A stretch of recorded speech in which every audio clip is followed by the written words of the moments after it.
할렐루야. 오늘 로마서 5장 1절에서 2절까지 말씀을 함께 봤습니다. 오늘 말씀의 제목을 이렇게 정했습니다. 칭의를 받은 자의 삶이라고 정했습니다. 이 로마서 1장부터 4장까지 사도 바울은 이런 이야기를 했습니다. 인간은 모두 다 죄인이다. 도저히 구제받을 수 없는 전적으로 부패해 있는 죄인이다 라는 이야기를 사도 바울이 끊임없이 했습니다. 유대인이나 이방인이나 상관없이 모두가 동일하고 모두 이 땅에 태어나고 살아가는 모든 사람은 하나님 앞에 전적으로 부패한 죄인이라고 분명하게 선언했습니다.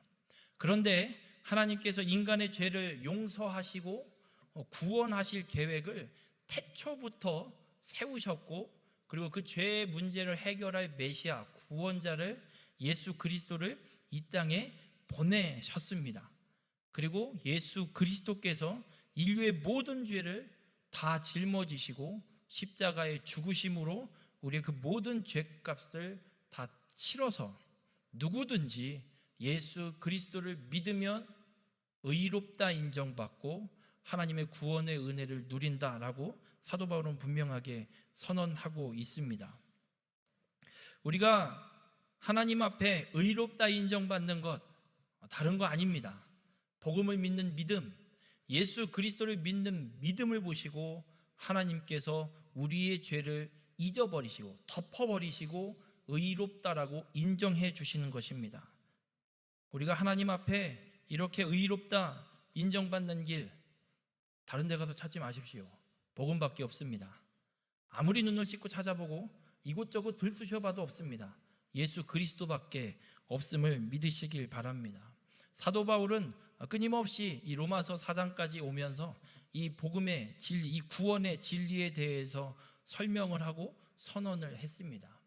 이제 5장에 사도 바울은 본문에서 이렇게 이야기를 합니다. 믿음으로 의롭다 인정받은 자, 예수 그리스도를 믿는 자의 삶이 어떤 삶이어야 하는지 오늘 본문에서 우리에게 분명하게 선언하고 있습니다. 우리 모든 성도님들이 오늘 말씀을 통해서 믿음으로 하나님께 의롭다 인정받은 자의 삶을 온전히 살아가는 귀한 축복의 삶이 되시길 주님의 이름으로 축원합니다. 그리고 구원받은 하나님의 자녀된 권세를 온전히 누리며 살아가는 우리 모든 성도님들이 되시길 주님의 이름으로 축원합니다. 의롭다, 믿음으로 의롭다 인정받은 자의 삶이 도대체 어떤 삶을 살아가야 되는가? 오늘 본문에서 사도 바울은 이렇게 선언합니다. 그러므로 우리가 믿음으로 의롭다 하심을 받았으니 우리 주 예수 그리스도로 말미암아 하나님과 화평을 누리자라고 선언하고 있습니다.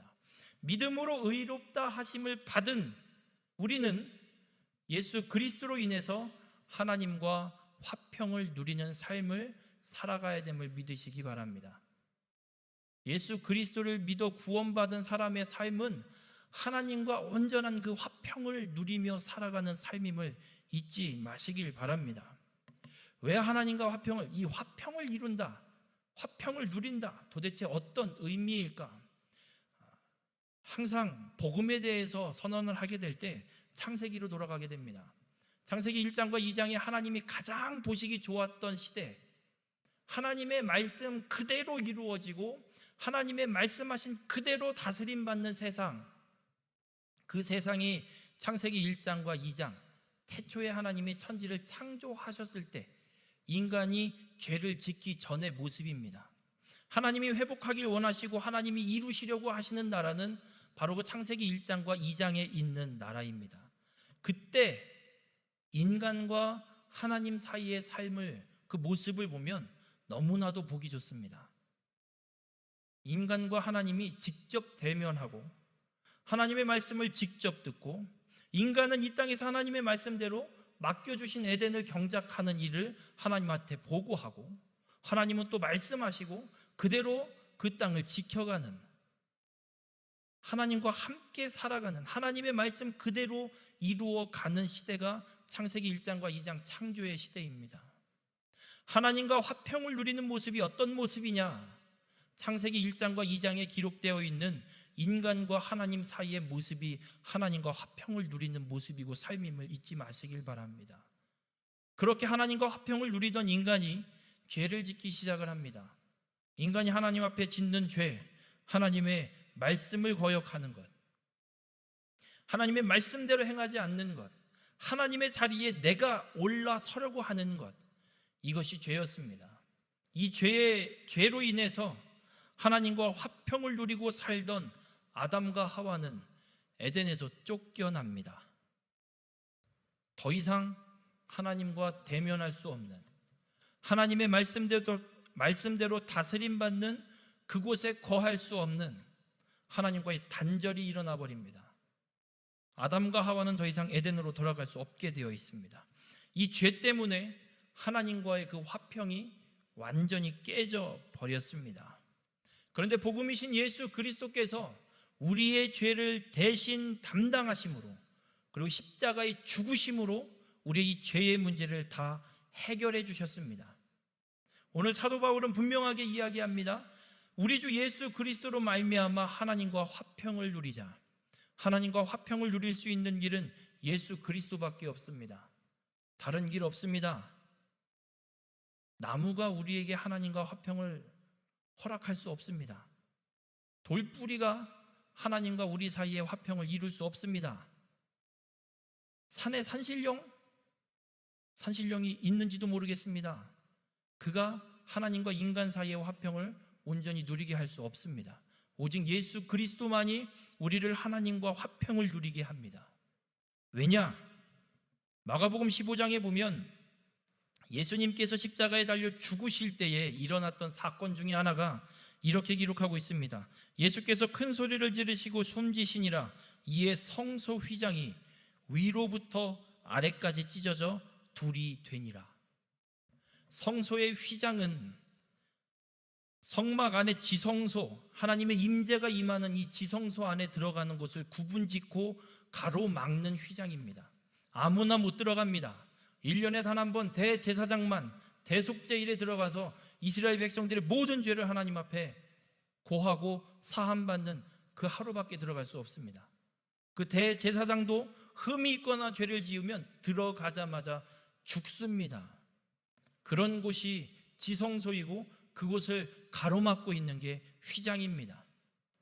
휘장에 그려져 있는 모습들, 하나님께서 이스라엘 백성 아담과 하와를 에덴에서 쫓아내시고 에덴 동편 문을 막으셨던 모습과 너무나도 똑같습니다.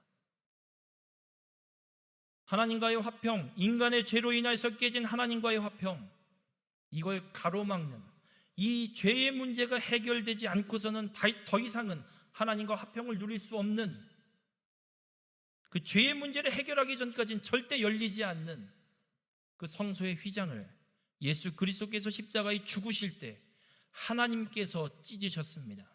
인간이 찢은 거 아닙니다. 그래서 성경에 분명하게 기록해놨습니다. 위에서 아래로 찢어졌다. 인간이 찢었다 그러면 밑에서 위로 찢어져야 정상입니다.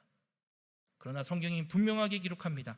하나님께서 인간의 죄로 인하여 깨져버린 하나님과의 화평을 다시금 회복시키기 위해 가로막고 있는 성소의 휘장을 위에서 아래로 찢어버리셨다는 겁니다. 여러분, 우리는 그 예수 그리스도를 믿음으로 하나님과의 이 화평을 다시 회복하고 누릴 수 있습니다. 예수 그리스도만 가능합니다. 히브리서 10장 19절과 20절에 또 이렇게 말씀합니다. 우리가 예수의 피를 힘입어 성소에 들어갈 담력을 얻었나니 그 길은 우리를 위하여 휘장 가운데로 열어놓으신 새로운 살 길이요 휘장은 곧 그의 육체니라. 예수 그리스도의 피로 우리의 죄가 덮어지고 하나님 앞에 나갈 힘, 능력을 우리에게 하나님이 허락하셨다라고 분명하게 선언하고 있습니다.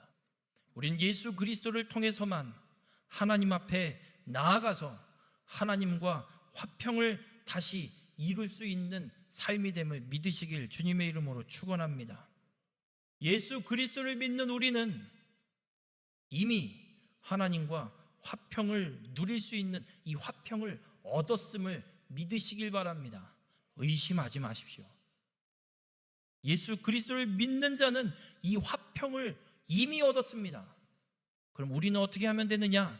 하나님과의 화평을 누리며 살아가면 됩니다. 에덴에서 아담이 하나님과 함께 화평을 온전히 이루며 살았던 것처럼 우리도 이 땅에서 예수 그리스도를 믿는 우리도 이 땅에서 아담처럼, 에덴의 아담처럼 하나님과의 화평을 누리며 살아가면 되는 줄 믿으시길 주님의 이름으로 축원합니다. 이유는 하나입니다. 예수 그리스도의 피가 우리의 죄를 덮었습니다. 하나님이 우리를 보시면 우리의 죄가 보이는 게 아니라 우리를 완전히 덮고 있는 예수 그리스도의 보혈이 보이십니다. 그래서 하나님은 우리의 죄가 덮어져 있고 우리를 덮고 있는 그 그리스도의 보혈을 보고 우리를 의롭다 인정하시고 자녀 삼아 주십니다. 하나님은 그렇게 우리의 아버지가 되어 주십니다. 하나님은 그렇게 우리와 다시 화평을 이루고 누리도록 우리를 자녀 삼아 주십니다. 우리 모든 성도님들, 믿음으로 의롭다 인정받은 자, 이 칭의를 받은 자의 삶은 예수 그리스도를 통해 이루어진 하나님과 화평을 누리는 삶임을 믿으시기 바랍니다. 무엇을 하는 게 아니라, 무엇을 이루어내야 되는 게 아니라 하나님께서 예수 그리스도를 통해 회복시키시고 온전케 하신 하나님과 이 화평을 누리면 되는 줄 믿으시길 바랍니다. 하나님께 나아갈 수 없었던 우리의 죄의 문제, 예수 그리스도로 인해 깨끗이 해결되었고 또 하나님께 나아가서 그 관계가 회복된 화평을 누리는 삶을 살아가는 것, 이것이 칭의를 받은 자의 삶입니다. 오직 예수 그리스도를 믿음으로 하나님께 의롭다 인정받은 우리 모든 성도님들, 여러분은 이미 하나님과의 화평을 얻었습니다. 이제 이 하나님과의 화평을 온전히 누리며 살아가는 우리 모든 성도님들 되시길 주님의 이름으로 축원합니다. 한 가지 여쭤보겠습니다. 하나님과의 이 화평을 온전히 누리고 계십니까?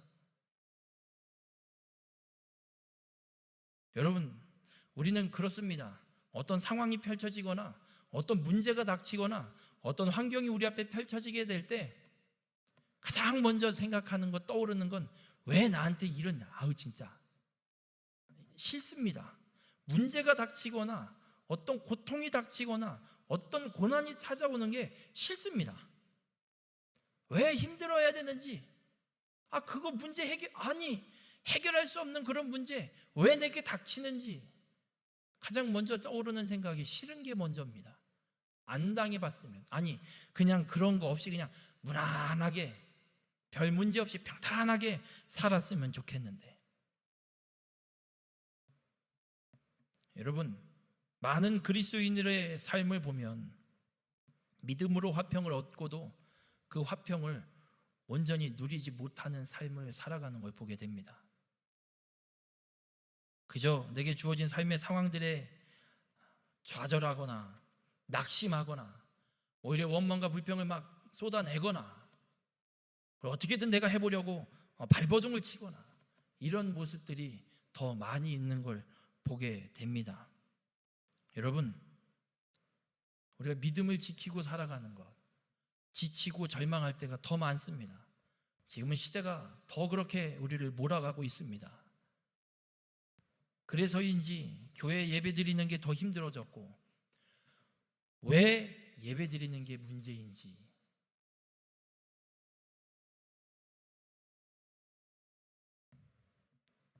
예배 드리는 게 왜 그렇게 제재를 받아야 하는지 도무지 이해가 안 되는 그런 시대 속에 정말 믿음을 지키며 살아가는 게 옳은 걸까라는 생각까지도 한편으로는 하게 되는 그런 시대에 우리가 살아가고 있습니다. 근데 우리가 한 가지 착각하고 있는 게 있습니다. 우리가 예수 그리스도를 믿고 구원받은 하나님의 자녀로 이 땅에서 살아가는 삶, 이 삶을 성화의 삶 이렇게도 이야기를 합니다. 성화라고 그냥 편의상 말씀을 드려보겠습니다. 이 성화, 우리가 무언가를 이루어야 될 숙제로 생각하고 살아갈 때가 참 많습니다. 예수 그리스도를 믿으니까 예배 열심히 드려야 되고, 예배 빠지면 안 되고, 기도도 해야 되고, 성경도 열심히 읽어야 되고, 헌금도 잘해야 되고, 전도도 해야 되고, 뭣도 해야 되고, 그거 안 하면 성화가 덜 됐나? 화가 나는 걸 꾹꾹 눌러 참아서 어떻게든 화가 난 게 안 난 것처럼 보여야 되고, 성화를 우리가 짐, 해결할 수 없는 정말 무거운 짐으로 우리가 이해할 때가, 착각할 때가 참 많습니다. 구원의 과정을 좀 잠깐 말씀을 드려보겠습니다. 간단하게 세 단계로 구원의 단계를, 구원의 과정을 이렇게 단계로 구분 지을 수도 없지만 좀 설명을 드려보면, 구원의 과정을 좀 이렇게 설명을 드려보고 싶습니다. 칭의, 예수 그리스도를 믿는 것, 예수 그리스도를 처음 믿게 되고 예수님을 나의 구주로 영접하게 되는 그때를 칭의, 예수 그리스도를 믿음으로 하나님 앞에 의롭다 인정받은 그 사건 다 있으실 겁니다. 없는데 이 자리에 앉아 계시다면 스스로를 솔직하게 나의 믿음을 한번 점검해 보십시오. 종교 생활하러 온 건지, 정말 예수 그리스도를 믿어서 온 건지. 구원의 시작이 예수 그리스도를 믿는 것으로 시작이 됩니다. 그리고 세상 끝날 예수 그리스도께서 이 땅에 재림하셔서 심판하시는 그때 하나님의 나라에 들어가게 되는 영화를 이루게 됩니다. 그래서 칭의를 받고 영화에 이르기까지 우리가 이 땅에서 살아가는 삶을 성화라고, 이 구원의 과정을 좀 간단하게 그냥 설명을 해볼 수 있을 것 같습니다.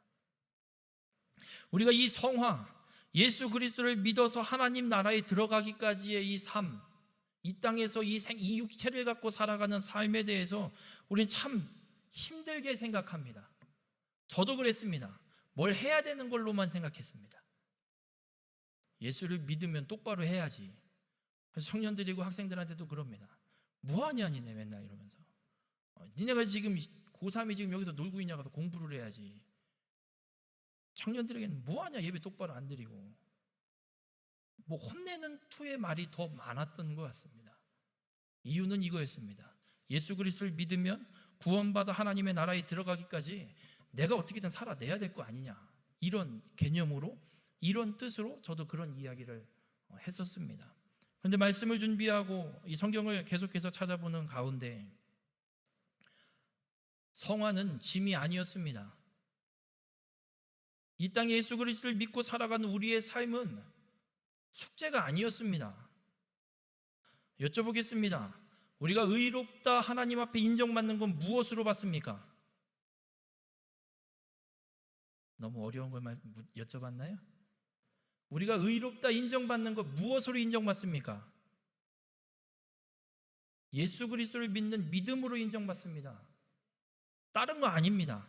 뭘 해서 받는 게 아니라 예수 그리스도를 나의 구주로 영접하고 그 예수 그리스도가 나의 죄를 대신 지시고 십자가에 죽으신 나의 구원자, 그리고 다시 살아나셔서 우리에게 생명을 허락하신 하나님의 영원한 나라를 약속하신 그 예수 그리스도 하나님의 아들을 믿으면 그 믿음을 보고 하나님이 우리를 의롭다 인정해 주십니다.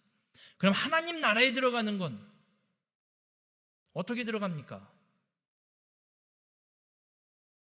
무엇을 해서 들어갑니까? 믿음으로 들어갑니다. 그 예수 그리스도를 믿는 믿음을 보시고 하나님이 우리를 하나님의 나라로 인도하십니다. 하나님의 나라에 들이십니다. 구원이 예수 그리스도를 믿는 것에서 하나님의 나라에 들어가기까지 믿음으로 하나님께서 우리에게 은혜로 베풀어 주신 그 은혜를 믿기만 하면, 그 복음을 믿기만 하면 우리는 구원받습니다. 그러면 예수 그리스도를 믿고 이 땅에서 살아가는 우리의 삶, 이 성화의 삶, 이건 우리가 해야 될 책임과 의무가 아니라는 겁니다. 동일하게 믿음으로 하나님께서 우리에게 은혜로 베푸신 것이기에 그 믿음의 삶을 누리고 살아가면 된다는 겁니다. 여러분, 성화는 우리의 책임과 의무가 아닙니다. 예수 그리스도께서 완성해 놓으신 그 성화를 매일 누리는 기쁨인 줄 믿으시길 바랍니다. 예수 그리스도께서 십자가의 그 길을 통해 우리가 어떻게 살아가야 될지를 분명하게 우리에게 보여주셨고, 우리는 그 예수 그리스도를 따라 살아가기만 하면 하나님 나라에 들어가게 됨을 믿으시길 바랍니다. 좀 설명을 드려보면 한 가지 여쭤보겠습니다. 여러분들이 자녀를 낳았죠? 자녀들이 다 있으시죠? 뭐 없으신 분들도 계시겠지만 자녀들이 있습니다. 어린 아이들이 태어났습니다. 그 아이가 여러분의 자녀인 이유가 무엇입니까? 내가 낳아서. 걔네들이 뭘 해섭니까? 여러분의 자녀가 여러분에게 무엇을 해서 여러분의 자녀가 되었습니까? 갓난아기가 뭘 합니까? 배고프면 울고, 기저귀 갈고 싶으면 울고, 졸리면 자고. 근데 그 아이가 왜 여러분의 자녀입니까? 내가 낳은 아이기 때문에 내 새끼입니다. 그 아이가 무엇을 해서 자녀가 되는 게 아닙니다. 우리가 무엇을 해서 하나님의 자녀가 되는 게 아닙니다. 하나님이 우리를 만드셨기에 우리는 하나님의 자녀입니다. 우리가 이 성화의 삶을 살아가는 과정 속에 무엇을 해야지만 하나님의 자녀가 되는 것이 아닙니다. 하나님이 우리를 만드셨기에 우리는 하나님의 자녀로 그냥 살아가는 겁니다. 어린 자녀들이 어떻게 삽니까? 엄마 아빠한테 뭘 얻기 위해서 무슨 요령을 피고 무슨 일을 이루어내고 가서 무슨 사업을 만들어 옵니까? 아닙니다. 걔네들은 지가 필요하면 와서 엄마한테 와서 그냥 설렁설렁 와서 이야기만 합니다. 엄마 나 뭐가 갖고 싶은데, 뭐가 하고 싶은데. 그럼 그냥 해줍니다. 걔네들이 뭘 해서가 아니라 그렇게 자녀의 삶을 우리의 자녀들이 누리고 살아갑니다. 부모님으로부터 내가 자녀라는 것, 내가 우리 부모님의 자녀라는 걸 증명하기 위해서, 그 관계를 깨지 않기 위해서 자녀들이 하는 건 아무것도 없습니다. 오히려 당당합니다. 엄마 아빠가 나한테 이걸 왜 안 해줘? 엄마 아빠면 이걸 해줘야지. 내가 아직 초등학생인데 무슨 돈을 번다고 내가 이걸 어떻게 사? 엄마 아빠가 사줘야지. 엄마 아빠가 이걸 내가 할 수 있게 해줘야지. 아주 뻔뻔해도 보통 뻔뻔한 게 아닙니다. 여러분, 우리가 예수 그리스도를 믿어 하나님 나라에 들어가기까지 이 성화의 삶을 살아가는 것, 우리가 무엇을 해서 살 수 있는 게 아닙니다. 우리가 무엇을 해야지만 성화가 완성되는 게 아닙니다. 성화는 이미 예수 그리스도께서 다 완성해 놓으셨습니다. 십자가의 그 구원 사건을 통해서 그 예수 그리스도만 믿기만 하면 우리는 하나님과 그 화평의 관계가 온전히 회복되고, 하나님은 나의 아버지 되어주시고 나는 하나님의 자녀가 되어서 그 하나님의 자녀된 자의 삶, 그 자녀의 권세를 그냥 누리고 살아가면 되는 것, 이것이 성화의 삶임을 믿으시길 바랍니다. 우리가 뭐 할 거 없습니다. 믿음으로 하나님의 말씀대로 하나님의 자녀로서 누리며 살아가는 우리 모든 성도님들 되시길 주님의 이름으로 축원합니다. 그럼 성화를 어떻게 누리면 될까? 누리면 되는데 그럼 어떻게 누리냐? 여러분, 믿음으로 구원받아서 하나님 나라를 향한 우리의 이 인생 여정을 애굽을 떠나서 가나안 땅에 들어가는 이스라엘의 역사에 좀 비유를 해서 살펴볼 수가 있습니다. 이스라엘 백성들이 애굽을 떠나는 마지막 10번째 재앙, 그 10번째 재앙은 죽음이었습니다. 그런데 어린 양의 피를 바른 집은 구원받습니다. 그래서 그 6월절 사건 이후에 이스라엘 백성들은 애굽을 떠날 수 있게 됩니다. 그리고 광야 40년 길을 걸어서 하나님이 약속하신 가나안 땅에 들어가게 됩니다. 우리의 인생을 비유해 보겠습니다. 6월절 사건, 예수 그리스도를 믿는 사건입니다. 어린 양의 피가 문설주 문에 발려진 집은 그 피를 보고 여호와의 사자들이 넘어갑니다. 재앙을 내리지 않고 넘어갑니다. 죄로 인해 죽을 수밖에 없는 우리가 예수 그리스도를 믿을 때 예수 그리스도의 피가 우리의 죄를 완전히 덮어버려서 하나님 앞에 우리의 죄가 보이는 것이 아니라 우리의 죄를 덮고 있는 예수 그리스도의 피가 보여집니다. 그래서 예수 그리스도를 믿음으로 의롭다 인정받는 사건이 이 사건, 이스라엘 백성들에겐 유월절의 사건, 우리에겐 예수 그리스도를 믿는 사건. 예수 그리스도를 믿으면 이제 이스라엘 백성들은 광야 40년 길을 걷습니다. 우리도 예수 그리스도를 믿고 나서부터 하나님 나라에 들어가기까지 광야 같은 인생길을 걸어가게 됩니다. 그 광야의 인생길을 다 걸어가야지만 우리는 하나님 나라에 들어갈 수 있습니다. 그 광야길을 걷지 않으면 하나님 나라에 들어갈 수가 없습니다. 이스라엘 백성들이 광야를 온전히 걸어가지 않으면 하나님 약속하신 그 땅에, 가나안 땅에 들어갈 수 없는 것처럼 우리도 동일하게 광야 같은 인생길을 우리는 걸어가야 합니다. 우리가 예수 그리스도를 믿고 살아가는 우리의 이 지금의 삶은 바로 광야 같은 인생길을 걷고 있음을 잊지 마시길 바랍니다. 그럼 이스라엘 백성들이 그 광야를 어떻게 40년 동안 걸어갈 수 있었느냐는 겁니다. 이런 광야는 아무것도 없습니다. 정말 낮에는 덥고 밤이 되면 썰렁해지고 여름에 가면 40도가 넘습니다. 에어컨 빵빵한 버스에서 내리는데 찜질방에 있는 불가마 있죠. 불가마에 선풍기 틀어놓은 그 바람이 훅 몰아칩니다. 그런 곳을 이스라엘 백성들이 40년을 걸었다. 걸을 수 없는 그런 길인데 걸은 겁니다. 하나님의 역사 아니면 걸어갈 수가 없습니다. 하나님께서 끊임없이 이스라엘 백성들을 책임지셨습니다. 매일 만나를 먹이시고 물이 없을 땐 물을 먹이시고 신발과 의복이 40년 동안 헤어지지 않게 하시고 구름 기둥과 불 기둥으로 그들이 가야 할 길을 끊임없이 인도하시고 어디를 가야 할지, 어디로 가야 할지, 어디에 멈춰야 할지, 언제 출발해야 될지 하나님은 끊임없이 이스라엘 백성들이 가야 할 길을 광야에서 책임지셨습니다. 단 한순간도 눈을 떼지 않으셨습니다. 그런데 이스라엘 백성들의 모습은 어떻습니까? 원망과 불평을 일삼습니다. 매일의 일용할 양식을 만나를 주신데 가시 갖고 동물고 지겨워 죽겠네. 맨날 이거 먹어야 돼. 불평합니다. 마실 물 없으면 하나님 물 떨어졌어요. 물 주세요. 기도할 것이지 우리를 죽이려고 이 땅볕에 이곳까지 끌고 나왔냐. 애굽에 있을 때가 더 좋았다. 원망과 불평을 일삼습니다. 가데스바네아에서는 하나님의 말씀대로 가나안 땅을 정탐하게 됩니다.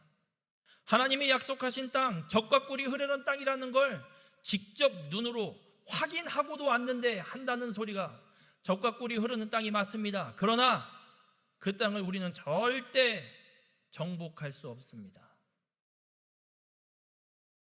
하나님의 약속을 확인하고도 믿지 못하는 이스라엘 백성들. 여러분, 성화를 우리가 온전히 누리지 못하는 건 바로 이미 주어진 하나님의 은혜를 믿지 못하기 때문입니다. 이스라엘 백성들의 광야 40년 길은 하나님께서 책임지셨습니다. 단 한순간도 책임 안 지신 적이 없습니다. 그런데도 불평합니다. 그런데도 하나님의 약속을 확인하고도 믿지 못합니다. 우리도 동일하지 않습니까? 우리의 삶 하나님이 책임지십니다. 그런데도 우린 믿지 못합니다. 왜 내겐 이게 없냐고, 왜 내게는 이런 질병이 생겼냐고. 그 질병을 갖고도 죽지 않는 게 은혜입니다. 사고나지 않고 오늘 하루를 무사히 살아간 게 하나님의 은혜입니다. 오늘 하루 먹을 양식 있는 게 하나님의 은혜입니다. 통장에 잔고가 없을지라도 오늘 우리를 먹이시는 분은 하나님이십니다. 그런데 그걸 믿지 못하고 더 갖고 싶고 더 필요 때문에 하나님 앞에 원망과 불평을 나타내기에, 하나님을 믿지 못하기에 그 성화의 삶을 우리는 온전히 누리지 못하는 겁니다.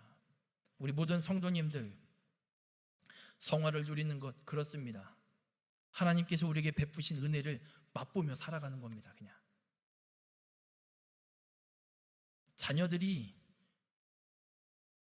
부모님에게 어떻게 합니까? 어린 자녀들은 뭐 따질 거 없습니다. 필요하면 그냥 얻을 때까지 땡깡 피고, 우리 둘째는 아주 지겹게 이야기합니다. 뭐 간단하게 예를 들면 아이스크림을 사주기로 했잖아요.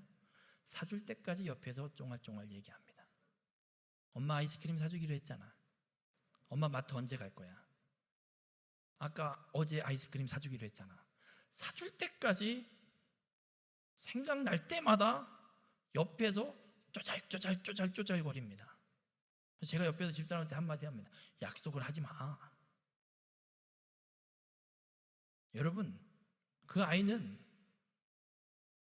엄마가 사준다고 했으면 그냥 누리는 겁니다. 난 그걸 먹기만 하면 됩니다. 그걸 먹기 위해서 무얼 하는 게 아니라 엄마한테 이야기만 하면 됩니다. 사준다고 했잖아. 빨리 사줘. 나 먹어야 돼. 누리면 됩니다. 엄마가 안 사주는 거 아니야? 의심하지도 않습니다.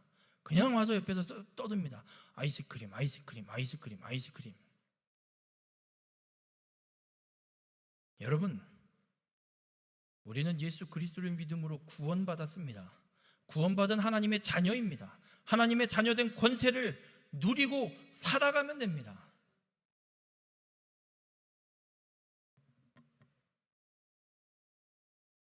여러분, 성화를 나의 책임과 의무로 생각하면 우리는 나의 죄를 인정하지 않으려고 할 겁니다. 나의 흠을 자꾸 가리고 덮으려고 할 겁니다. 왜냐하면 그렇게 보여야 되니까. 성화라는 책임과 의무를 내가 다 하는 걸 보여야 되니까. 여러분, 우리가 구원의 은혜를 누리는 것 다른 거 없습니다. 하나님 앞에 철저하게 나의 죄를 그냥 그대로 다 인정하시면 됩니다. 숨기지 마십시오.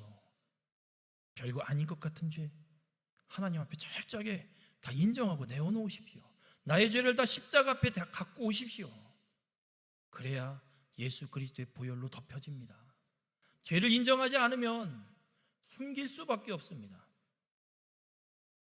제가 목사인데 사무실에서 이상한 영상이나 보고 앉아 있으면 어떻겠습니까? 당장에 그럴걸요. 목사가 그러면 안 되지. 성화를 내 책임과 의무를 생각하면 그럼 그걸 감춥니다. 드러내려고 하질 않습니다. 어떻게든 감춥니다. 그러나 그것이 죄로 인정이 되면 감추지 않습니다. 헉, 이게 죄였군. 내가 헤어나오지 못하는 이 죄 하나님 앞에 내어놓습니다. 죄인이 맞습니다. 하나님, 나의 이 죄를 용서하여 주시옵소서. 하나님 앞에 들고 나와야, 예수 그리스도의 그 십자가의 보혈 앞에 들고 나와야 덮임을 받고 용서를 받는 겁니다. 여러분, 그렇습니다. 구원의 은혜는 죄를 인정하고 십자가 보혈로 죄사함 받았음을 믿고 십자가 앞에 나의 모든 죄를 갖다 내어놓는 겁니다. 감추려 하지 마십시오. 아직도 술이 안 끊어지십니까? 아직도 담배가 안 끊어지십니까? 감추려 하지 마십시오. 예수 그리스도 십자가 앞에 갖다 내어놓으십시오. 끊임없이 내어놓으십시오. 에이, 요즘은 맥주는 술도 아니라는데 알코올 1%만 들어갔어도 다 술입니다. 취하지 마십시오. 하나님 앞에 다 내어놓으십시오. 감추려 하지 마십시오. 정당화하지 마십시오. 타협도 하지 마십시오. 죄는 죄입니다. 그 죄를 철저하게 인정하고 예수 그리스도의 십자가 보혈 앞에 내어놓아서 죄의 문제를 깨끗이 해결받는 죄사함을 누리는 믿음의 삶이 되시길 주님의 이름으로 축원합니다. 구원의 은혜, 이 죄사함의 은혜를 맛보고 누리고 살아가는 자, 회개하는 자입니다. 죄를 깨닫고 죄를 인정하고 이게 하나님 앞에 죄인 게 깨달아졌고 인정이 되기에 더 이상 이 죄는 죄로부터 떠나는 겁니다. 회개는 그렇습니다. 죄를 반복하지 않습니다. 똑같은 죄를 반복하고 있다면 온전한 회개가 이루어진 것이 아닐 겁니다. 여러분, 참된 그리스도인은 도덕적으로 완전한 사람이 아닙니다. 세상에 도덕적으로 완전한 사람이 과연 누가 있을까요? 도덕적으로 완전해 보이는 사람조차도 죄인으로 만들어버리는 세상입니다. 그 누구도 도덕적으로 완전할 수 없습니다. 참된 그리스도인도 도덕적으로 완전한 사람을 이야기하는 것이 아닙니다. 참된 그리스도인, 나의 죄를 덮어 죄사함을 얻게 하시는 예수 그리스도의 보혈을 의지하는 자가 참된 그리스도인입니다. 여러분, 성화를 누리는 것, 바로 예수 그리스도 그 십자가의 보혈만 의지하고 살아가는 자입니다. 하루의 삶 속에, 나의 일상의 삶 속에 끊임없이 지게 되는, 아직도 그 죄를 인정치 못하고 세상과 타협하고 있고 정당화하려고 하는 그 죄도 끝까지 그 보혈을 의지해서 주님 앞에 내어놓는, 그리고 그 죄에서 돌이키는 삶을 살아가는, 그 죄사함의 은혜를 누리며 살아가는 삶, 이것이 성화의 삶입니다. 우리 모든 성도님들, 예수 그리스도의 보혈을 의지하고 죄에서 돌이켜서 하나님 나라를 향한 그 믿음의 삶을, 그 광야의 그 길을 끝까지 걸어가는 우리 모든 성도님들이 되시길 주님의 이름으로 축원합니다. 성화의 삶은 짐이 아닙니다. 숙제도 아닙니다. 우리의 책임도 아닙니다. 그저 우리의 죄를 덮으시는 예수 그리스도를 의지하고 구원의 기쁨을 누리며 살아가는 것임을 잊지 마시길 바랍니다. 우리 모든 성도님들의 삶이 오직 예수 그리스도만을 의지함으로 매일매일의 삶이 그 구원의 기쁨을 누리고 성화의 삶을 온전히 누리는 귀한 축복의 삶이 되시길 주님의 이름으로 축원합니다. 기도하시겠습니다. 사랑의 주님, 오늘 말씀을 통해 깨닫게 하시니 감사를 드립니다. 예수 그리스도를 믿어 구원받은 우리의 삶, 하나님과 화평을 온전히 이루고 살아가는 우리의 삶, 하나님, 내가 무엇을 해야 되는 줄 알았습니다. 그 성화의 삶이 책임이 있고 내가 의무를 다해야 되는 줄 알았습니다. 그것이 우리의 숙제가 아니고 우리의 짐이 아니었음을 이 시간 말씀을 통해 깨닫게 하시니 감사를 드립니다. 그저 나를 구원하신 예수 그리스도 그 십자가의 보혈을 의지함으로